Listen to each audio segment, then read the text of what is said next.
নমস্কার, আমি অ্যাস্ট্রোলজার অঞ্জু গাঙ্গুলি।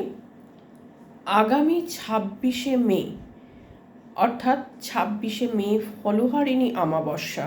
আমরা সবাই জানি আমরা ওই দিনকে মাকে আমাদের পছন্দের কোনো একটি ফল মাকে কিন্তু নিবেদন করি।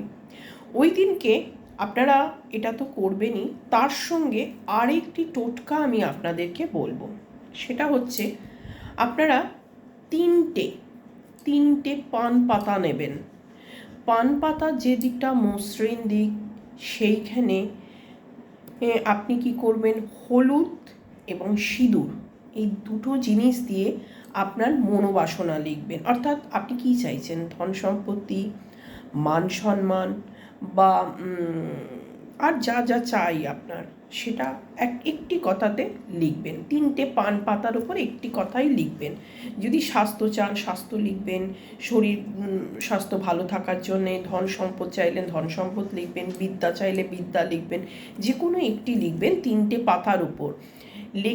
লিখবেন যেটা হচ্ছে সিঁদুর আর হলুদ একটু জলে গুলে নিয়ে সেটা লিখবেন।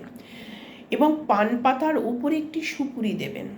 সুপুরি দেবার পর আপনার পূজা স্থানে এটি করবেন এবং সেইখানে অল্প একটু দূর্বা দিয়ে এবং একটি করে সবুজ এলাচ দিয়ে গণপতির পুজো করবেন এবং সেখানে জানবেন আপনার মনোবাসনাটা জানাবেন এবং জানিয়ে মাকে জানাবেন। এবং এছাড়া আপনার পছন্দের মতন যে ফলটি মাকে দান করবেন, সেটি একটি বছর আপনি কিন্তু নিজে গ্রহণ করবেন না, মাকে যেটি দান করবেন সেটিকে দেবেন। এবং এই ক্রিয়াটি করুন 26শে মে ফলহারিণী অমাবস্যার দিন। আশা করি বোঝাতে পারলাম।